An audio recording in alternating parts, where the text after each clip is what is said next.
11টি সংসদীয় আসনে নির্বাচনের সার্বিক প্রস্তুতি এরই মধ্যে সম্পন্ন করেছে প্রশাসন। প্রত্যেকটি আসনে ব্যালট বাক্স এবং ব্যালট পেপার সহ ভোট গ্রহণের সব সরঞ্জাম পৌঁছে দেয়া এবং হস্তান্তরের প্রস্তুতি চলছে। সেখানকার সবশেষ অবস্থা জানাতে আমাদের সাথে সার্কিট হাউস মাঠ থেকে যুক্ত হয়েছেন ইমতিয়াজ আহমেদ। ইমতিয়াজ, ব্যালট বাক্স কেন্দ্রে পাঠানোর কার্যক্রমের কি অবস্থা, আইনশৃঙ্খলা বাহিনী তৎপরতা কেমন দেখছেন, বিস্তারিত জানাবেন। রোশন, রাত পোহালেই কিন্তু ত্রয়োদশ জাতীয় সংসদ নির্বাচন এবং এই উপলক্ষে ময়মনসিংহের যে 11টি সংসদীয় আসন রয়েছে তার সমস্ত প্রস্তুতি কিন্তু ইতিমধ্যেই সম্পন্ন করা হয়েছে। আমরা রয়েছে ময়মনসিংহের সার্কিট হাউসে জিমনেশিয়ামে।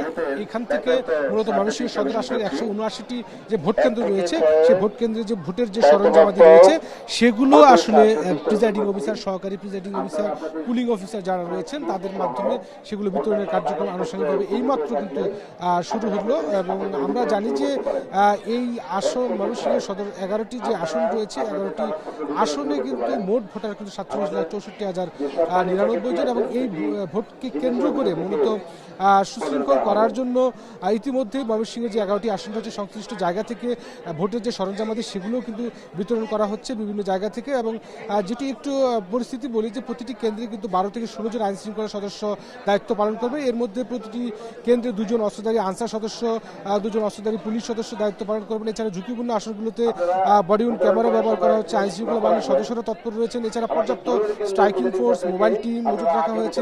এছাড়া জুডিশিয়াল ম্যাজিস্ট্রেট, নির্বাহী ম্যাজিস্ট্রেট দায়িত্ব গ্রহণ করবেন এবং এখান থেকে কঠোর নিরাপত্তার মধ্য দিয়ে যে ভোটের যে সরঞ্জামগুলো রয়েছে, ভোট বাক্স, ব্যালট পেপার, গণভোটের ব্যালট পেপার, কালো কাপড় থেকে শুরু করে যে আনুষঙ্গিক সরঞ্জামগুলো রয়েছে সেগুলো যেন কঠোর নিরাপত্তার মাধ্যমে নেওয়া হয়। তার জন্য কিন্তু বিপুল সংখ্যক আমরা আনসার সদস্য, পুলিশ এবং আইন শৃঙ্খলা বাহিনী কিন্তু আমরা দেখতে পেরেছি।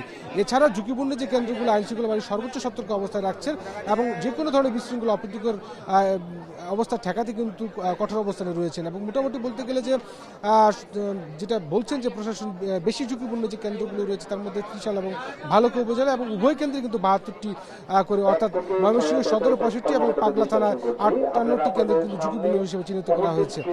তো সব মিলিয়ে যেটা বলা যাচ্ছে যে ময়মনসিংহের প্রায় 11টি আসনের যে ভোট সেটি কেন্দ্র কিন্তু প্রস্তুত রয়েছে এবং এখান থেকে সকল সরঞ্জামাদি কিন্তু বিতরণের কার্যক্রম চলছে। সব মিলিয়ে এই ছিল